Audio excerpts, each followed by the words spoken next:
What's going on, guys? It's Matt over at Urban Broadcast Media, and I got a couple things I want to talk about today, starting with the Steve Harvey controversy. See, during the Miss Universe pageant on Sunday, Steve Harvey crowned the runner-up instead of the winner. And New York Daily News called it one of the worst flubs in history. And it's been called on social media one of the worst things to happen in 2015. One of the worst? Okay, let's be clear on this. One of the worst things to happen in 2015, let us here at UBM remind you of the Trump. See, here are 3 things Donald Trump said that were pretty terrible outside of a crowning malfunction. His first quote, Donald Trump said, "Look at that face. Would anyone vote for that? Can you imagine that? The face of our next president. I mean, she's a woman, and I'm not supposed to say bad things, but really, folks, come on, are we serious?" Donald Trump said this about Republican presidential candidate Carly Fiorina. And that's pretty tough talk for someone who looks like an orange that broke into a sweat and hair that looks like corn silk. Corn silk. Google it. And then his second quote was, "I will be the greatest jobs president that God ever created." Donald Trump said this to announce his presidential campaign. Because God said, "Let there be light, the beasts of the sea, land, and air, and Donald Trump, the jobs president."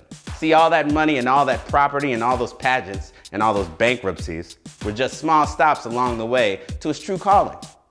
And my favorite quote by Donald Trump, when Mexico sends its people, they're not sending their best. They're sending people that have lots of problems, they're bringing drugs, they're bringing crime, and they're rapists. Donald, I want to fire you before you even get a chance to get the job. America's all like, "Bring me your tired, your poor, your huddled masses yearning to breathe free." And Trump's all like, "Bring me a well-qualified with 20 years experience, 3 references and a cover letter. You can expect a call back from America in 30 years.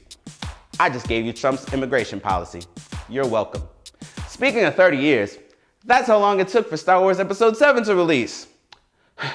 Thanks, Obama. From John Boyega brushing off anger of his casting release and lead role, to Star Wars fans ending relationships if anyone posted a spoiler on their social media newsfeed. By the way, Luke Skywalker dies and Leia joins the dark side. Spoiler alert, not really.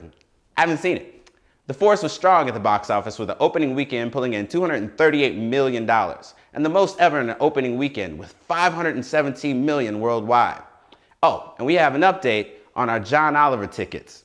We are asking that you like our pinned post of a video, the original one for the contest, that you like that, like the page, share the page. You'll be entered into the contest to win our tickets to this sold-out show by courtesy of ComedyChicago.com.